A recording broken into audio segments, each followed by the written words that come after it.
Olá, moçada. Tô chegando aí. Hoje vai ser com o Lucas. Nossa live. Fala, fininho. Vocês estão me escutando aí? Hoje vai ser a live com o Lucas. E o seguinte tema. Esse tema aí.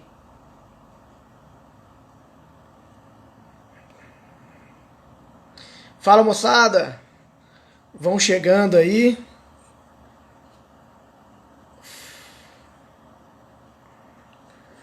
Live. Lucas do Frei Orlando. Ele mesmo, cara. Olá, meu amor. Chegou também, ó. Falei meu amor pra Boa Bruna. E aí? noite. Tudo certo?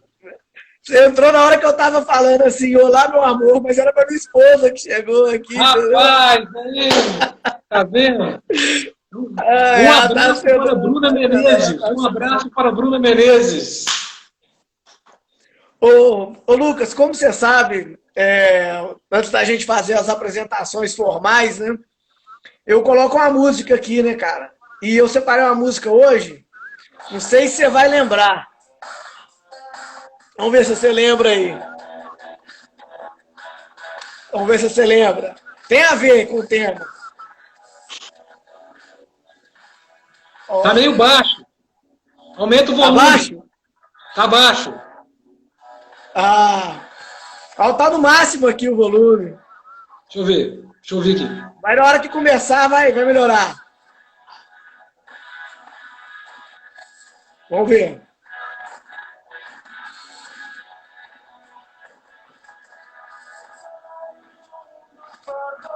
A música é de Uns e Outros, missionário de um mundo pagão. Ah, claro que eu me lembro, Calante poxa. da guerra.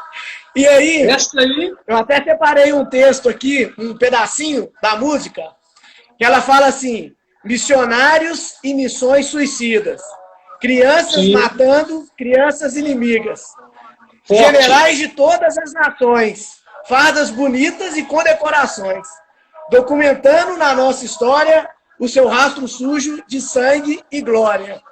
Cara, Meu Deus. Perfeito, essa música perfeito. ela é muito louca, porque quando você analisa os refrões dela, analisa o contexto dela, ela diz, né, ela fala assim, poxa, nós temos ali os nossos generais, e nesse momento que a gente vive, a gente fica esperando deles o que eles vão lá, os missionários, a Ju Pinheiro colocou aqui. A gente fica esperando nesse momento o que realmente vai acontecer, esperando desses missionários que documentam a nossa história e que às vezes sujam ela através de glória com sangue nosso. Né, cara? A Então eu falei, história então se eu vou falar de repete. regulamentação. Como? Meu amigo Laguna, a história se repete. Podem se passar 30, É 40, isso. 50, 100 anos. A história sempre vai se repetir e sempre haverá heróis que pagaram com sangue e com glória para poder atingir a salvação de um povo sofrido. É isso Justamente. mesmo. E quando ele fala, então o texto também fala o seguinte: missionários de missões suicidas. Às vezes a gente vai para umas missões, por que eu estou dizendo isso? Porque nós vamos fazer uma introdução aqui, e às vezes a gente escolhe umas missões na sua vida que você sabe que ela é meio suicida, mas que você já está Verdade. tão chateado com tanta coisa que você precisa de mudança, que se você não for para o combate, não for para o front, não vai adiantar nada, a gente não vai mudar a história, né? Então, Eu eu sou escolhi muito essa adepto música. dessa, sou muito adepto disso aí que você disse, seu Christopher. Se nós, Christopher Laguna, né? A gente não sabe se Isso, chama você de Laguna, de Cris, mas é Laguna. A nossa história é marcada por lutas. E essa luta não acabou ainda. Então, realmente, faz todo sentido a questão da missão suicida. Mas é uma missão suicida com propósito, em prol de um objetivo maior, mais nobre, mais belo, mais límpido. É isso mesmo. Parabéns pela escolha justamente, justamente. da música. Então a trilha sonora deu certo. Claro, perfeito. Foi no ponto, foi ao Ah, ponto, bom direto ao demais. ponto. Ô, Lucas, vamos lá. Antes eu faço só para o pessoal que está chegando aí, inclusive quem está entrando, vi que meu amigo Matheus Mota está entrando, ó.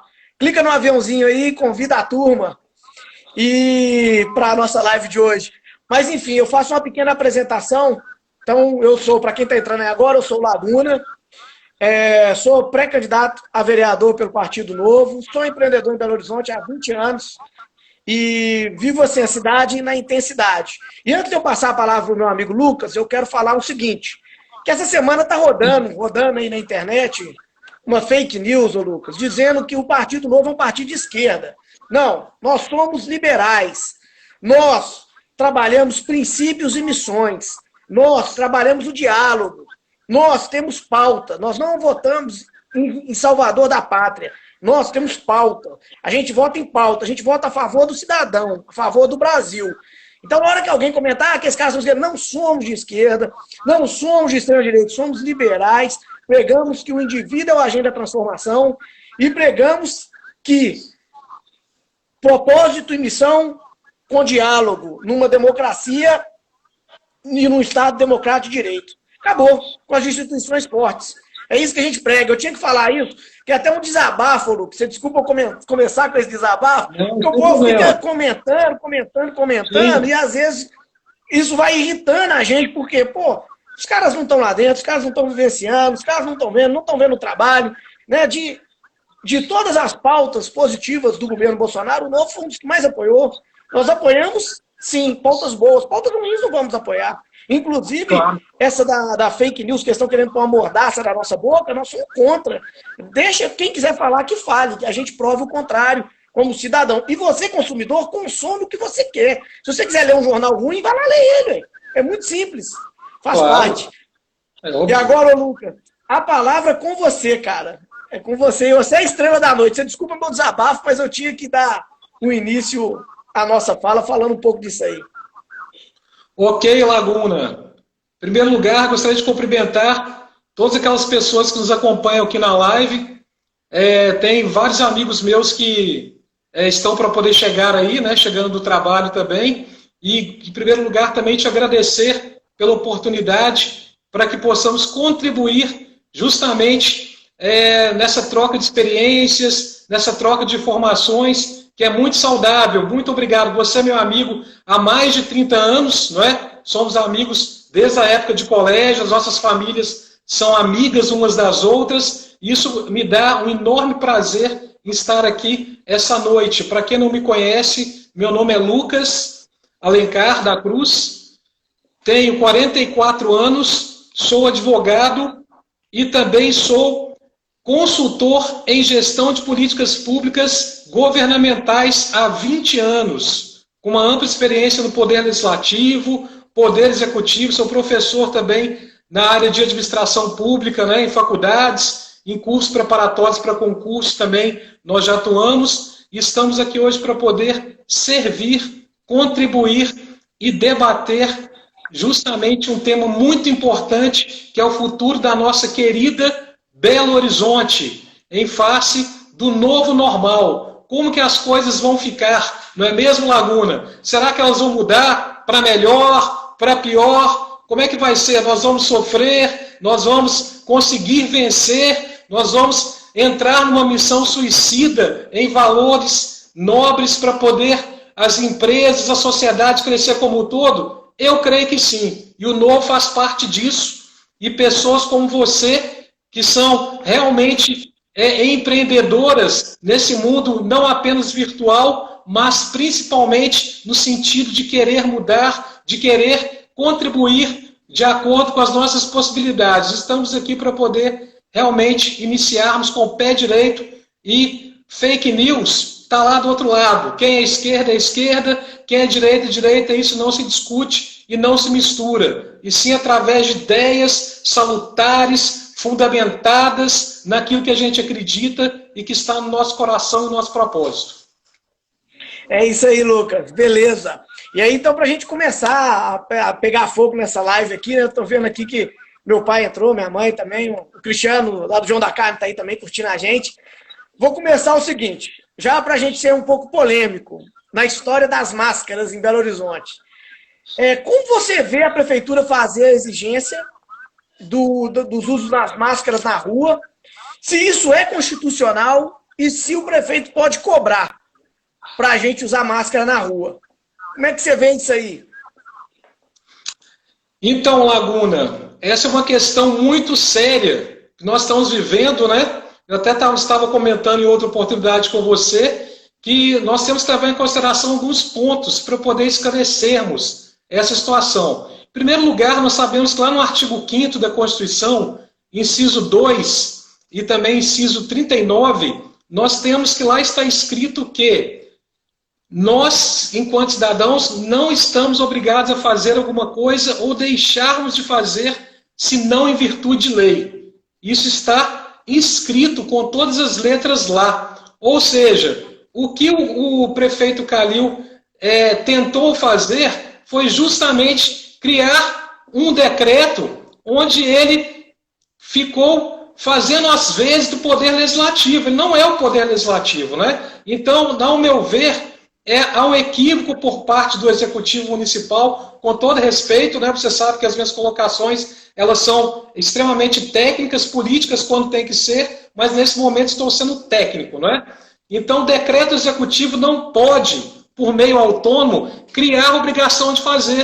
O Poder Executivo não pode criar um tipo penal administrativo dizendo que vai obrigar as pessoas a usarem máscaras e mais, querer cobrar multa de 20 mil reais por reabertura, não é?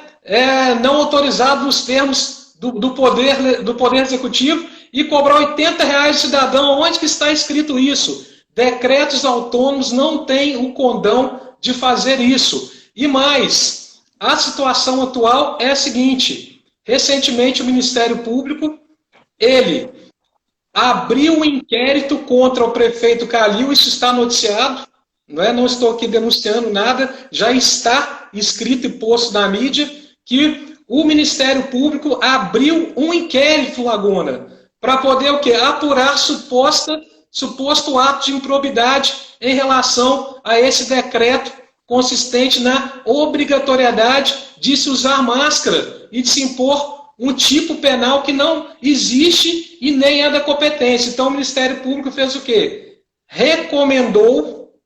Oficiou o prefeito e recomendou ao prefeito que revogasse esse decreto. Que revogasse. E aí, para aproveitar no andar da carruagem, o ofício do Ministério Público também foi direcionado à Câmara Municipal de Belo Horizonte para que ficasse ciente. Respondendo objetivamente a sua pergunta, meu caro Laguna, o ato decretos e atos normativos no sentido de obrigar as pessoas a usarem máscaras é inconstitucional. E esse ato do prefeito, esse ato por decreto é nulo de pleno direito, não tem validade. Se ele insistir em fazer isso, o Ministério Público, como fiscal da ordem jurídica, tem o dever de coibir e garantir a nós, cidadãos, o livre direito de nos comportarmos de acordo com leis existentes. E para poder finalizar, quem tem a competência de legislar, função típica, é o Poder Legislativo. Entenda-se, leia-se. Câmara Municipal de Belo Horizonte. Essa é a questão. Não tem que se discutir se pode, não pode, mas é questão de segurança nacional, de ordem pública. Não, existem leis e um princípio chamado princípio da especialidade e que temos que seguir normas específicas. Não sei se eu consegui ser claro, mas a realidade é essa. Ficou claro, ficou claro. E, gente, quem quiser ir mandando pergunta, pode ir mandando, porque a gente vai interagindo e já vamos falando, porque como a pauta é longa, né, Lucas, nós vamos falar de regulamentação, é bom ter. Inclusive, o Cristiano perguntou que o prefeito pode tirar o alvará de empresas que quiserem abrir com todos os requisitos e estruturas contra o Covid. Eu achei que, assim, minha opinião, tá, Lucas? No início da pandemia, aquele minuto para atender, para começar, acho que foi até válido.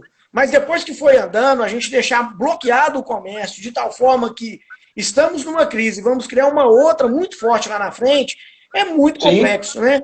E como também ficou todo mundo meio perdido nessa história toda, porque nunca se viu ainda na história algo similar, e isso será estudado para frente, inclusive faz parte da nossa pauta aqui um pouco falar sobre a gente tentar mitigar o problema, a gente tentar entender riscos que porventura virão, e a gente colocar ele na pauta da cidade. Inclusive, isso é tão interessante, eu não sei se você sabe. Na Inglaterra, eles têm uma lei lá, na realidade, uma norma já predisposta até para ataque zumbi. Ó, deu um ataque zumbi na cidade, faça isso. E por que eu quero falar um pouco disso? O pessoal está chegando aqui, está chegando o Roberto Batata, presidente da Prodenge, o Marcos, meu amigo de Uberlândia, está sempre aí também conosco, o Fabiano Barcelos entrou, uma turma boa, meu amigo Virgílio Pires, cara, do Frei Orlando, também está aí conosco hoje. Mas eu quero passar para você o seguinte, a sua reflexão sobre. Na Finlândia, eles passaram muito bem pela crise, até respondendo aí o Cristiano que perguntou. E por quê? Desde a Segunda Guerra Mundial, eles têm um centro onde eles já fazem ali, eles já deixam predispostos máscara, alimento, sementes, material hospitalar, porque qualquer coisa que aconteça na Finlândia, eles têm aquele plano de contingência. E uma das pautas de trabalho minha, analisando isso tudo, inclusive lá na chuva que deu em Belo Horizonte, que é 2 anos seguidos, graças a Deus esse ano a gente não teve o número de mortes do ano passado, mas analisando isso eu pensei, poxa, uma cidade igual Belo Horizonte, ela tem que ter um plano de contingência. A gente já tem que estar preparado para isso. Como você vê que a gente, através de uma regulamentação, de uma lei, uma forma de lei, como a gente podia legalizar isso, num momento de crise igual agora do Covid, o prefeito ou o governador não ficar doido atrás de respirador, não ficar doido atrás de leito. A gente já tem isso pré-armado por uma necessidade. Muito bem colocado, Laguna, muito bem colocado a sua parte. Esse é um questionamento e uma solução que os governantes e a população, o poder legislativo, a sociedade como um todo, ela está buscando essa solução. E, no meu entendimento, pela experiência que nós temos, né, nessa seara pública da administração, eu creio que a partir do Covid-19, nós temos uma fase em que as pessoas vão começar a pensar em planejamento, mas não é só planejamento quanto à regulação, planejamento quanto a orçamento, porque o Covid-19 é uma situação totalmente nova para o mundo, nós estamos aprendendo a lidar com ela agora, mas a questão das chuvas, dos alagamentos, não é? De todos os problemas que temos ano após ano, década após década, isso já se tem uma experiência para poder começar a implementar e executar. Mas para poder planejar e executar, tem que haver o quê? Um engajamento dos atores sociais. Exemplo, a questão do Covid é uma questão nova. Então, o que nós temos que procurar buscar? Ouvir os técnicos de saúde, técnicos que conhecem de normas de vigilância sanitária, de segurança sanitária, para poder construirmos o quê? Algo que seja bom para todos. Mas como que se faz na prática, meu amigo Laguna? É através de audiência pública, chama o Ministério Público para poder conversar, chama o representante do Conselho Regional de Medicina, não é? E do Conselho Regional de Enfermagem para poder conversar, reúne ali a municipalidade dentro do interesse local, do artigo 30 da Constituição, para nós podermos começarmos a construir ações e planejamentos integrados entre Poder Executivo, Poder Legislativo, com a colaboração de todos esses atores. Mas o grande ponto é, não basta regulamentação.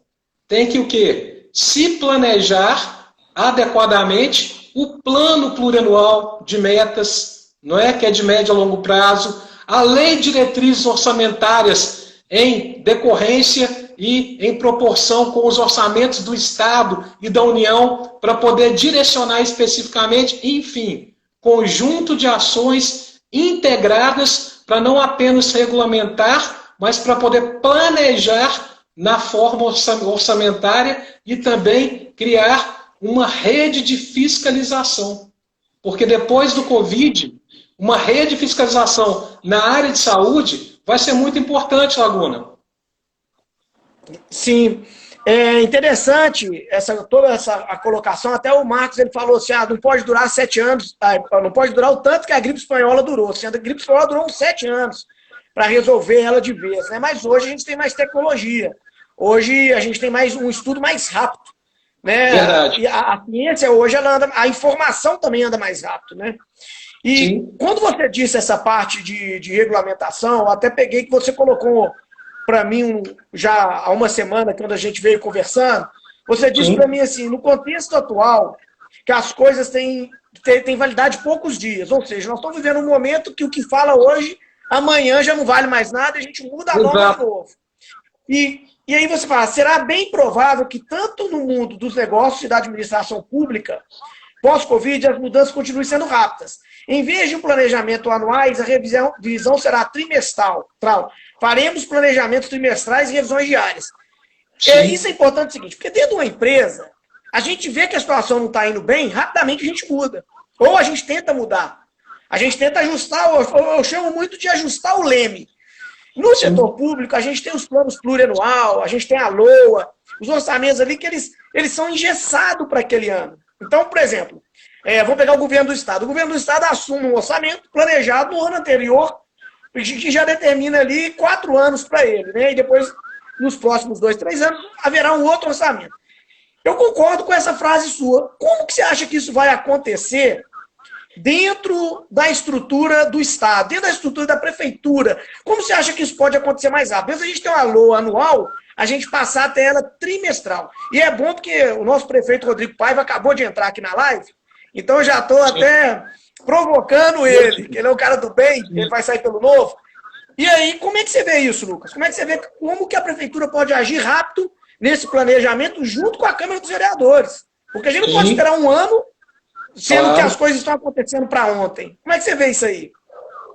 Olha só, eu costumo dizer, Laguna, que tudo na vida nós temos que pegar as boas experiências e copiar aquilo que é bom, adequando, não é? No meio empresarial, isso seria chamado de customização de experiências para poder adequar a realidade em que se trabalha no caso concreto.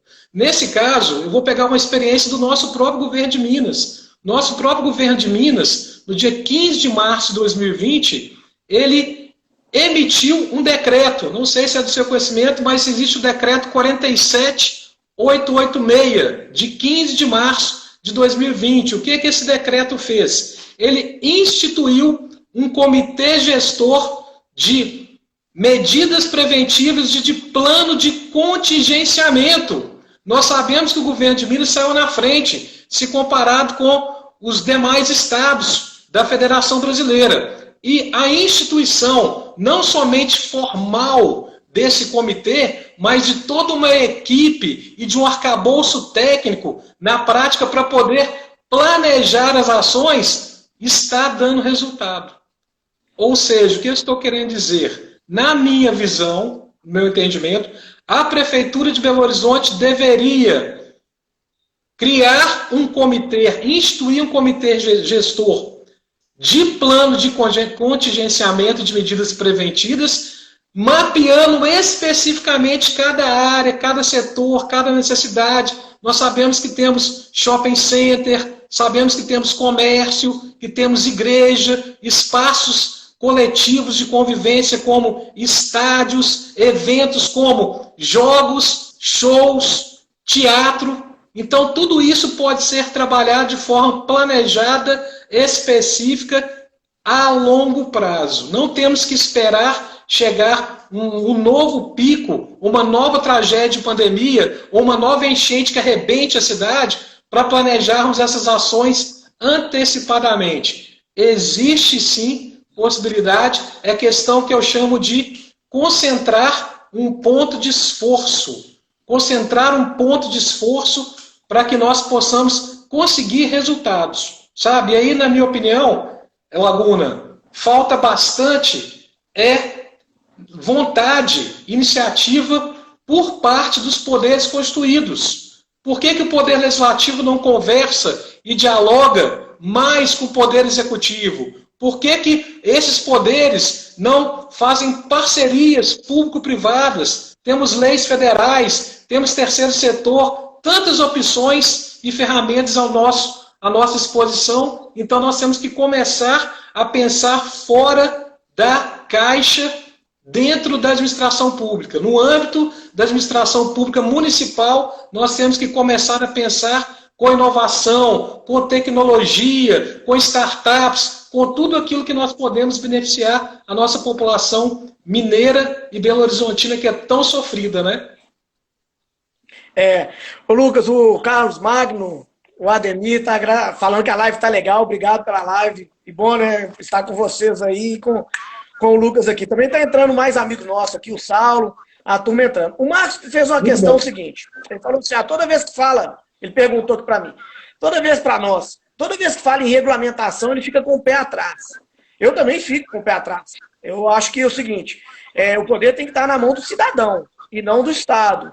Mas existem normas, existem maneiras da gente trabalhar com normas, né, que ela funciona. Ela não pode ser uma regulamentação ou uma norma que com tamanhas leis e instruções dentro dela que você não consegue nem entender.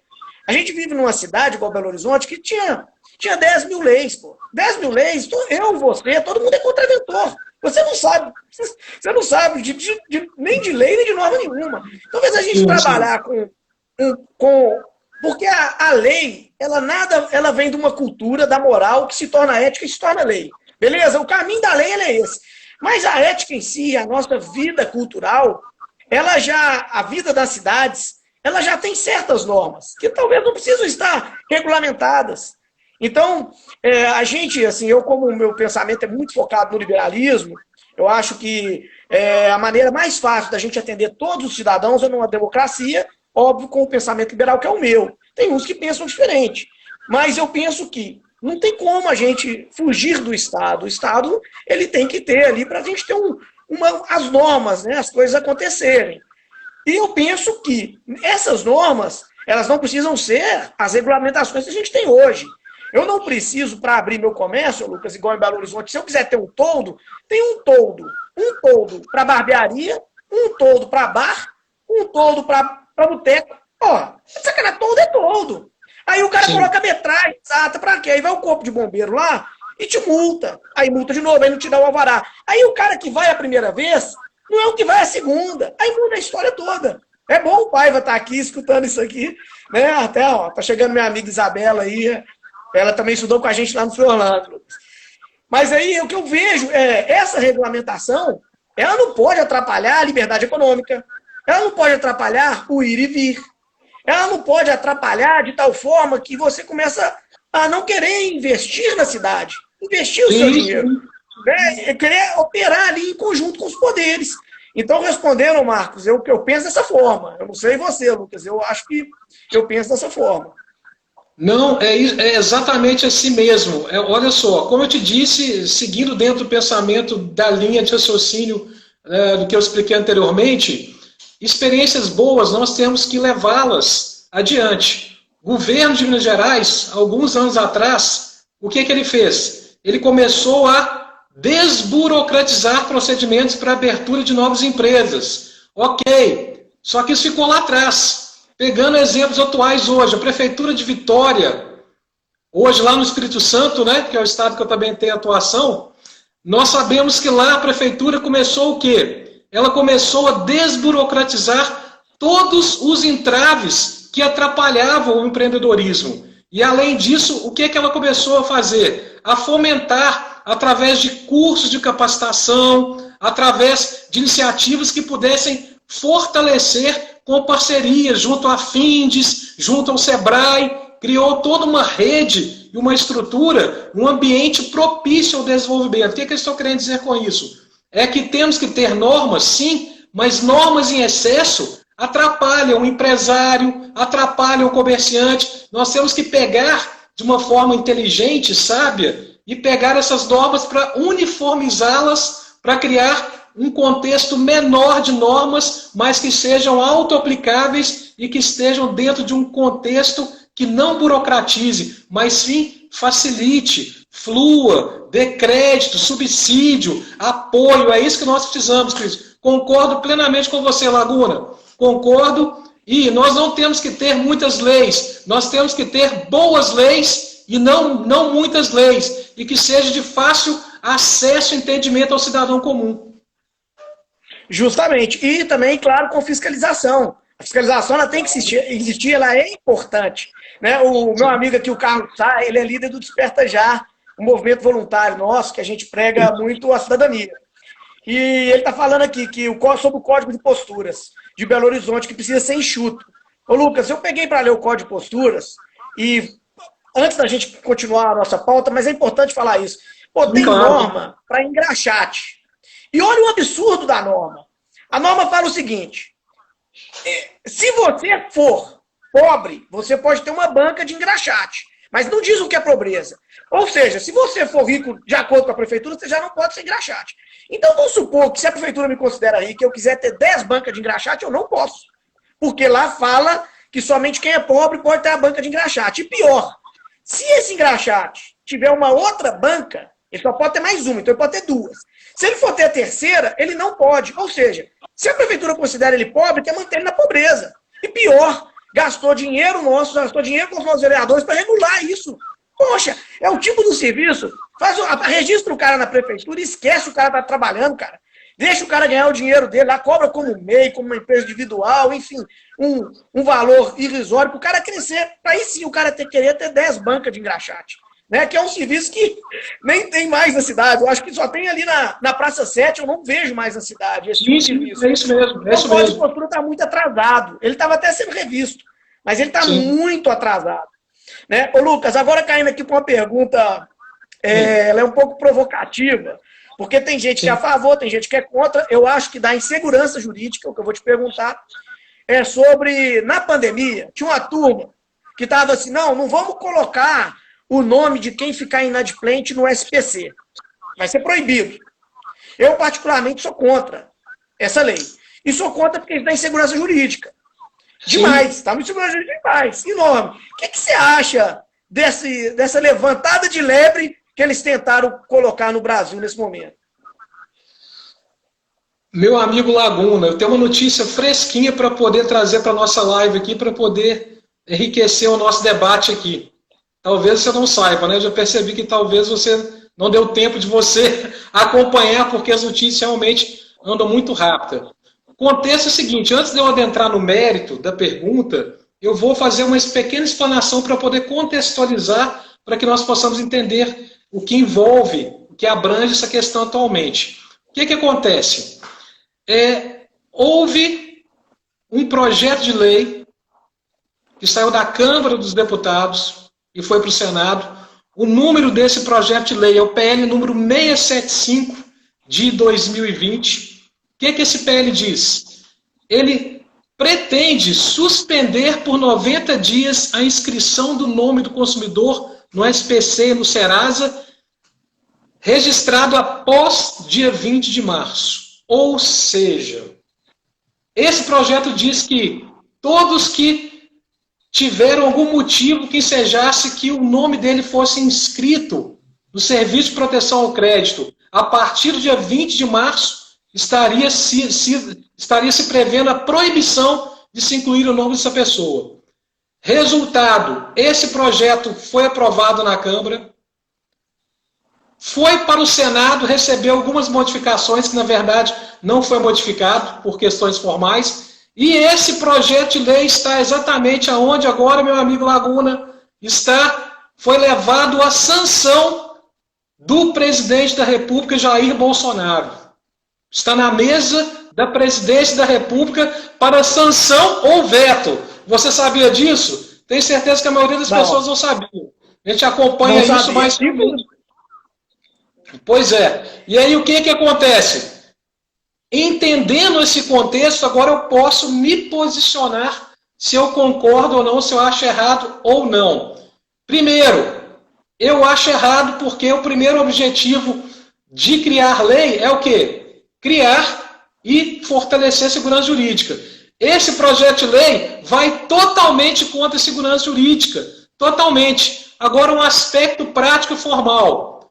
Microempresários que não podem ter o seu nome inscrito nesses cadastros para poder ter acesso ao que? Linhas de crédito, ok? Linha de crédito é muito necessário. Mas, olha o problema, ele vai ter acesso a essa linha de crédito por não estar com o nome restrito, certo?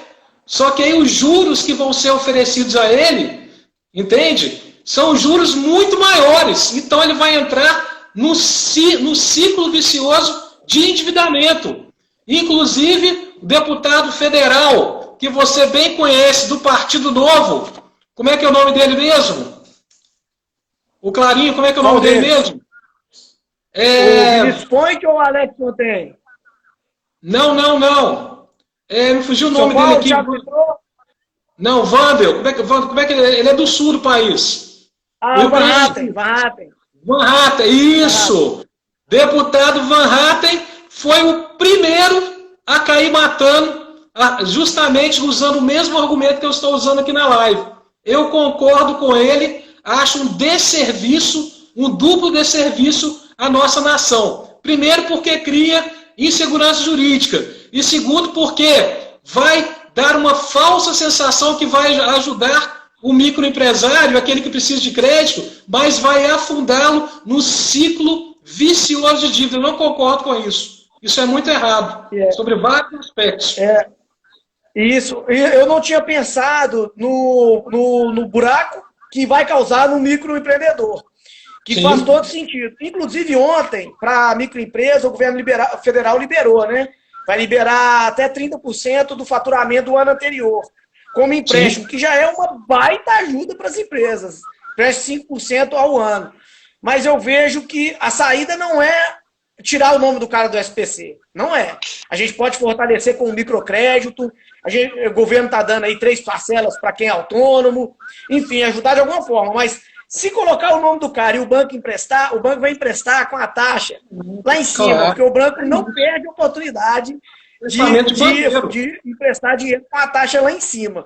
Mas foi boa a sua colocação. Eu não sabia. E, de fato, Lucas, as coisas acontecem tão rápidas. E hoje a informação, ela tá tão fácil, mas, ao mesmo tempo, ela é tão rápida, que eu estava vendo agora à noite, antes de eu começar a live, com o ministro da Educação, acho que saiu. Eu também não sabia, né, que ele tinha saído e vinha agora à noite. Então, essa velocidade da informação, ela é muito legal. E ela começa a pautar aqui uma pergunta nossa aqui, que eu ia fazer para você. Belo Horizonte, ela foi a cidade que mais tempo ficou fechada. Né? A gente, no país, Belo Horizonte foi a cidade que mais tempo ficou fechada. E aqui eu coloco para você o seguinte, qual que é o problema da lei do SPC, que eu vejo? O problema é o seguinte, tudo no Brasil que eles falam que é provisório, vira eterno. Há de se ver a CPMF, os impostos que foram, era imposto provisório, e ficou. Então eu vejo o seguinte, temos a pandemia, fecharam a cidade. Você acha que se a gente regulamentar situações como a pandemia, situações, aconteceu isso, vamos fechar a cidade, calamidade pública, vamos fechar a cidade. Você não acha isso perigoso para o ambiente democrático, não, para a nossa liberdade? Por que eu acho perigoso? Porque vai dar, talvez, uma margem para qualquer prefeitura pequena falar, não, estou em calamidade, quero fechar a cidade. Como é que você vê isso aí?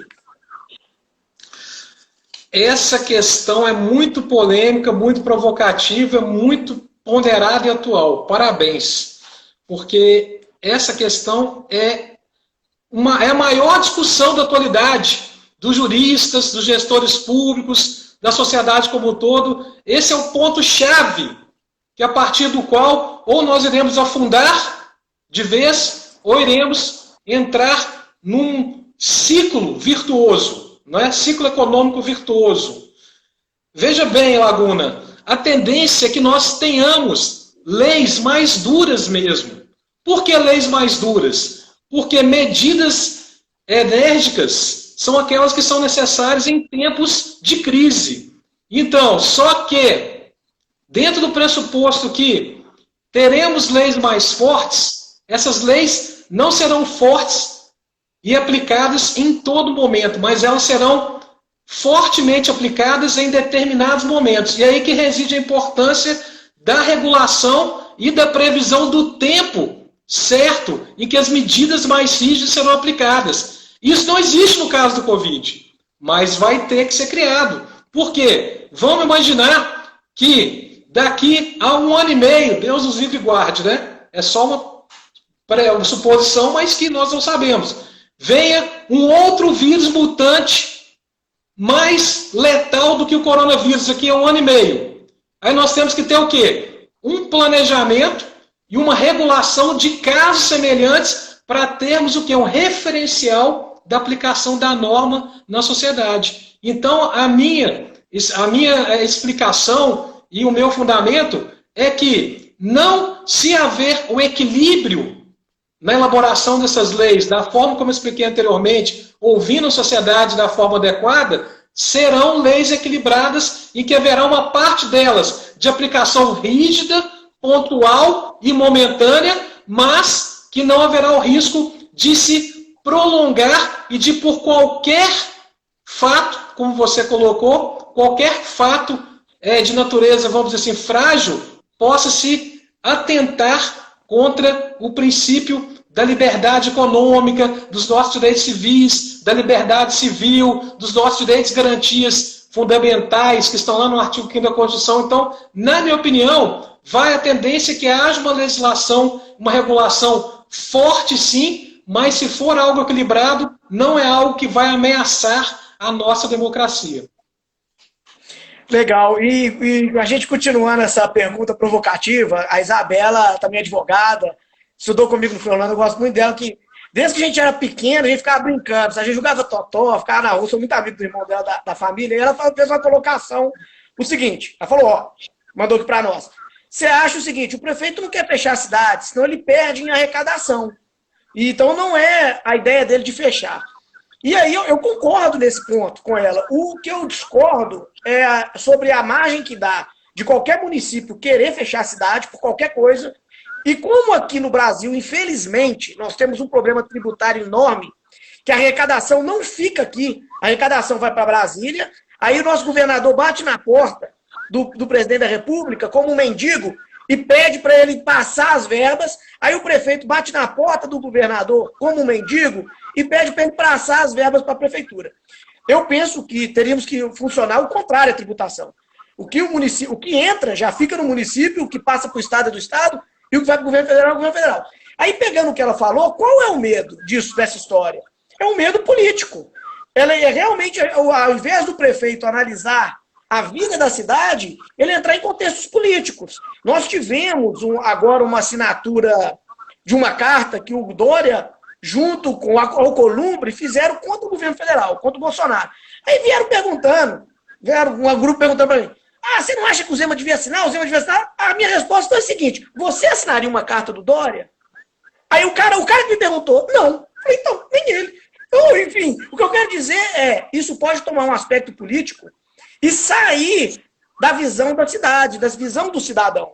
O que é política e o que é cidadania de verdade, o que nós estamos fazendo por bem da cidade. E por que eu coloco isso? Eu coloco esse pensamento, Lucas, em cima porque a gente vive, você vê que nesse momento nenhum político reduziu nada. Então, por exemplo, você está sofrendo dentro da sua casa, não pôde voltar para o Espírito Santo, eu estou aqui na minha empresa, poxa, meu pai trabalha comigo, tem 70 anos de idade, aí vou de máscara, vou sem máscara, fico longe dele. O Cristiano, que é dono do estabelecimento, deve ter perdido, sei lá, 70%, 80% de faturamento. E o prefeito e os governos não reduziram nada. Então, será que isso também não é político? Por que então o prefeito bateu no peito, Calil, já que ele é macho, e falou, eu vou reduzir 20% do meu salário, 30%? Não tomou essa posição. Ele é o nosso líder. Então, quando eu comecei a nossa trilha sonora com Carta aos Missionários, tem missão que ela é suicida. Porra, cara, se ela é suicida a missão, se eu tô lá na frente, eu tenho que dar o exemplo. Se eu não dou, começa a virar política. E o medo no Brasil, porque, infelizmente, é muito oportunista. É muito cacique para pouco índio, muito oportunista. Então, o medo que eu tenho no Brasil é isso. A gente sair do aspecto, eu concordo com ele, eu acho que o município não quer fechar a cidade hora nenhuma. É uma medida extrema. Mas, uma vez feito, por que eu não posso fazer com o tom político para derrubar alguém? E a história é isso. Nós vivemos na democracia, eles falam assim comigo, o Brasil é um país tranquilo, não sei aonde. Nós já tiramos aí quase todos os presidentes da República, os vices que assumiram, os partidos de centro ganham vantagem sobre tudo, porque normalmente o PMDB volta para o poder, que agora é MDB, e é que nós não vivemos uma tranquilidade. Então, por isso que eu penso dessa forma. Mas a colocação dela foi muito boa, muito boa. Vamos seguir na pauta aqui, senão o tempo vai ficar curto da live. A live tá boa. Ô, Lucas. Sim, rapidinho, doutor Laguna. Deixa eu só esclarecer um ponto que eu gostaria de esclarecer, até mesmo para a Isabela e para você. Olha só, as instituições democráticas, né, no Brasil, elas se fortaleceram historicamente ao longo do tempo. Mas esse fortalecimento ele é contínuo, ele não para. Vou dar um exemplo. Lei de Responsabilidade Fiscal, que é a lei complementar número 101, né, é uma lei federal. Com o advento, com o surgimento da lei de responsabilidade fiscal, muita coisa na administração pública, principalmente a administração financeira orçamentária e de fiscalização também patrimonial da União, os tribunais de contas, a área de controle, tiveram uma força muito grande. O que eu quero dizer com isso? É que se nós continuarmos construindo da forma como historicamente o Brasil vem, possivelmente nós teremos uma lei complementar que venha regular isso de uma forma muito clara, onde a política não se misture demasiadamente com a parte de gestão. Uma parte da gestão, a parte da política vai ficar restrita, restringida, limitada, mas para o bem de todo o setor público. Então, isso ainda é possível dentro do assunto que nós estamos tratando, que é a regulação, meu amigo Laguna. Nós temos a ampla possibilidade dessa problemática aí encontrar uma solução lá na frente. Não estou falando que vai acontecer, mas é uma possibilidade, ok? Ô, Lucas, a Isabela até colocou aqui, a discussão é longa, Laguna, viu? Muito Parabéns. longa. A Isabela é muito longa. Por isso que no início da live, não sei se você pegou, a gente estava falando da importância do diálogo. Diálogo da sociedade no geral, a importância das partes entre dialogar, quem pensa mais esquerda, quem pensa mais liberal, quem pensa mais direito. E a construção do Brasil se dará no diálogo. Não se dará com divisão, com pauta ideológica. Diálogo das pessoas boas entrando.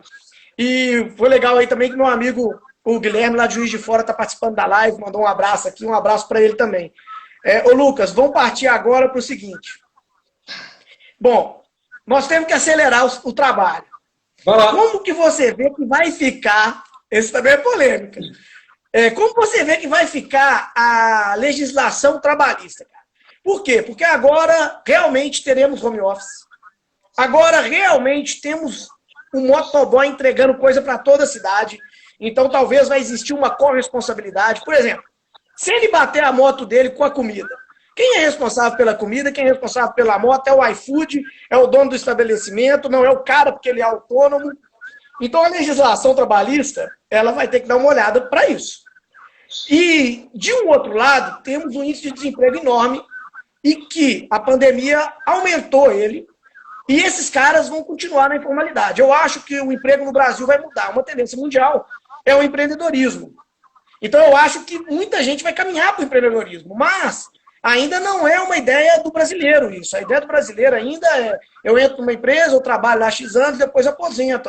Né? Então como é que você vê a lei trabalhista em cima dessa situação que eu estou te passando, essa visão? Porque realmente vai mudar muita coisa. Hoje nós vamos ter a telemedicina, vai estar voltando o cinema que você ficava dentro do seu carro olhando, ao invés do cinema convencional. Já voltou. Né? Em alguma cidade já tem, já voltou. Já tem, em alguma cidade já tem. Então, como que você vê, cara, que vai ficar isso? O que você acha? Os sindicatos, os próprios sindicatos, como é que nós vamos tentar normalizar isso? Porque, até colocando sobre o sindicato aqui, dá tempo de eu falar isso. Você vê, por exemplo, a gente está querendo colocar aula online no ensino fundamental estadual. Sim. Aí o sindicato não quer, mas o sindicato não quer por quê? Será que a aula vai ser gravada? Será que nós teremos aula ideológica? Será que nós vamos pegar professor que não sabe da matéria? Ou será que realmente ele está preocupado com o Covid? Então, bicho, também é uma discussão para muito. Eu gostaria de ver a sua reflexão sobre isso. Olha só, longe de querer esgotar, né, todas as possibilidades, até mesmo porque humanamente é impossível, quanto às questões que você está me colocando, mas o que eu posso dizer é o seguinte: nós estamos vivendo uma época de quebra de paradigmas. Todos os paradigmas de leis, de costumes, de usos, de tudo aquilo que nós estávamos acostumados antes do advento do Covid-19, estão mudados. Mas, em relação à questão trabalhista, nós temos que adveio a reforma trabalhista, ok? Adveio a reforma trabalhista e nós tivemos a flexibilização das relações de trabalho. Houve a flexibilização e houve o que nós chamamos, nós juristas, compreendemos como precariedade da relação empregatícia. Essa precariedade, a princípio, é uma tendência de ideia muito boa, mas na prática do Brasil não deu certo ainda. Pode ser que dê certo lá na frente? Ok. Mas com o advento do Covid, já tendo os efeitos negativos da reforma trabalhista, nós temos que quem foi penalizado foi o trabalhador. Mas, como não há uma regulamentação completa, detalhada, pormenorizada em relação à corresponsabilidade do entregador, do delivery que traz a comida na casa das pessoas, nós estamos vendo que o governo federal, isso é competência, não é? Do Ministério do Trabalho e Emprego, ele vai ter que o quê? Provocar a elaboração, não é, em atuação conjunta com o governo federal, de novas normas que regulamentem isso. Entende? Mas, a princípio... Ou então, pode falar. Só te cortando, você acha que o contrato de trabalho ele não ganha força nesse cenário, não?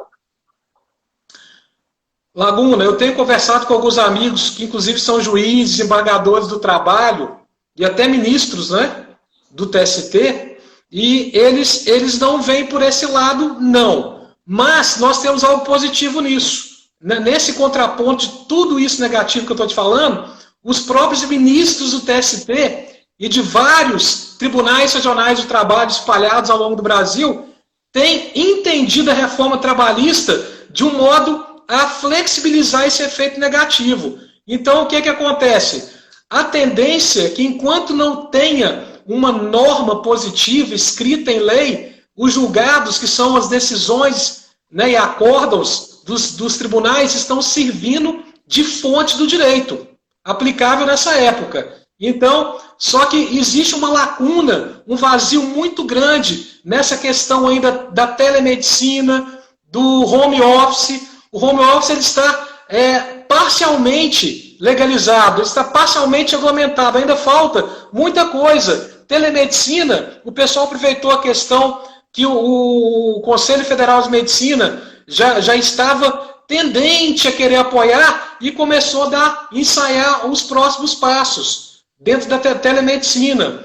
Em relação ao home office, vários tribunais, órgãos públicos já aplicam, mas tem situações que o legislador ainda não conhece, que ele está conhecendo para poder se basear, para poder elaborar uma nova lei que seja realmente adequada aos tempos em que vivemos, para que injustiças sociais não sejam cometidas. Mas, objetivamente, respondendo a sua pergunta, temos um vazio, uma lacuna jurídica muito grande na regulamentação dessas novas situações do teletrabalho, da telemedicina, da corresponsabilidade dos entregadores, enfim, está tudo muito novo e passível de estudo, análise, experiência, né, no método empírico, para que nós futuramente consigamos regulamentar isso aí de alguma forma. Isso aí está muito incipiente. Legal. Essa é a realidade. Nós estamos caminhando, nós estamos caminhando para a live, Lucas, e só porque o Braulio colocou assim, que o sindicato tinha que acabar. A gente não pode ter 5.000 sindicatos. A gente tem que ter um. Não precisa de 5.000 sindicatos, né? Tem sindicato para tudo quanto é lado. Era uma maneira do cara ficar lá recebendo dinheiro eternamente. Então agora cortaram um pouco as asas deles. Eu acredito que, óbvio, você deva ter um sindicato ali que realmente seja representativo. E que ele não tenha um outro viés, né? Que é esse via ali de um cabide de ganhos eternos, né? Então eu penso assim, ele também falou muito sobre o autônomo e de corresponsabilidade. Também eu acho que a corresponsabilidade, para mim, tem que ser a responsabilidade do motoqueiro, que ele que faz a entrega, eu concordo muito com ele. E o Cristiano falou assim, a empresa sempre se ferra. Em contrato de trabalho, eu acredito que não. Ela tem que ser clara, né? E se você não gostar de trabalhar lá como As leis têm que ser claras, e as normas também. Se você não gostar de trabalhar lá, enfim, você vai embora, vai para outro negócio, e etc. Mas e tem que haver uma proteção, não tão exagerada igual nós temos, que talvez prejudique o empreendedor, né? E sindicato, um único, porque 200 sindicatos acho que não vai resolver. Cara, vamos caminhando para a final, nós temos 6 minutos só, Lucas, então eu ia te fazer... Deixa eu só te interromper mais uma vez, Laguna. Só te interromper rápido, é bem breve, vou ser breve. Em relação à regulamentação de espaços de convivência, shopping, igreja, muitos protocolos e muitas polêmicas e questões e discussões estão sendo travadas nesse exato momento em que a gente conversa, né? E dentro delas está se a igreja seria, a igreja católica ou a igreja evangélica seria tida, considerada um serviço essencial em que poderia manter as portas abertas para receber alguém ali, para poder receber um apoio espiritual, fazer uma oração. Enfim, essa questão está sendo travada nesse exato momento, não é, na Assembleia Legislativa do Estado do Espírito Santo e também com projetos de lei municipais ao redor do nosso Brasil. Então, a questão de regulamentação de protocolos, a tendência é que protocolos sérios, fundamentados, temporários, possam vir a ser regulamentados, virando leis municipais, leis estaduais de plena aplicação. Eu só queria falar isso para o pessoal ficar mais antenado. Legal. Aí. Até o Braulio falou, seu Braulio, teremos oportunidade de outras lives, mas o tempo do Lucas ele é curto, né, Lucas? 1 hora aí que você tirou para atender a gente. E é precioso. Mas iremos fazer outras. Estamos caminhando para o final e eu queria falar das regalias um pouquinho, Lucas. Nós vamos ter 2 minutos para falar. Na Câmara de Belo Horizonte, um vereador pode ter 20 assessores, cada um ganhando 14 mil. Olha o absurdo. 2 carros, um motorista, imagina, motorista. O cara lá, vereador, motorista. Como é que você acha essas regalias? Do novo a gente prega aqui. Zerou, cara. Tem que ter regalia nenhuma, você reduzir 50% disso aí e fazer o trem andar com eficiência. Como é que você vê essas regalias? Você tem 1 minuto, cara, para fazer esse questionamento para a gente finalizar essa live. Eu penso que os atuais gestores, não estou falando só de Belo Horizonte, não, em várias cidades, eles não têm agido com transparência, não têm agido com lealdade à população, eles deveriam cortar na carne, porque eles ferem um princípio muito grande, que é o princípio da moralidade, que está lá no artigo 37 da nossa Constituição Federal. Então, eu não concordo com isso, os tempos que vivemos não é cabível isso, é totalmente em desacordo com a nossa realidade e nós queremos lutar para que pessoas boas, com a mente boa, voltada para o interesse coletivo, ocupem os cargos certos e para que Belo Horizonte seja uma capital melhor ainda, como já foi em outros tempos. E você lembra muito bem disso, meu amigo. Sim. Ô Lucas, eu vou te agradecer. Obrigado por estar hoje conosco aqui. Obrigado pelo pessoal todo que participou. Lembrando que dentro da live nós tivemos aí o Rodrigo Paiva, que vai ser candidato a prefeito. Tivemos alguns vereadores também do Novo passando aqui, o Maurílio. Tem o próprio Cristiano Barcelos também sairá pelo Patriotas. Tivemos o Braulio, tivemos a Isabela e vocês aqui completam o dia de hoje, a nossa live. Né? Além dos nossos familiares que estão sempre presentes. Então, para a gente ter conteúdo cada vez melhor, quero falar para vocês que a live sobre regulamentação que foi essa, foi uma ideia de uma pessoa que assiste o Laguna. Então, se você tiver alguma ideia, manda um direct para nós, que a gente vai trazer conteúdo e pessoas boas, assim como eu trouxe o nosso amigo Lucas. Ô, Lucas, quero te agradecer mais uma vez. Obrigado. Eu que agradeço. E se você quiser ir fazer umas considerações finais, você tem mais 1 minuto.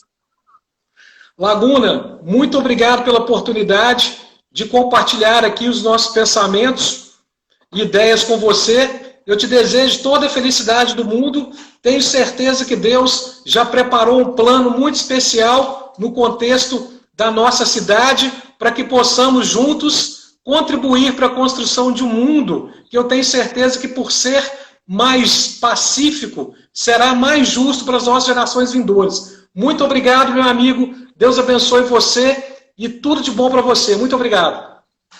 Valeu, gente. Obrigado pela participação. Encerramos a nossa live de hoje. Lembrando, liberdade com responsabilidade sempre. Até mais. Sempre. Tamo junto. Tamo junto.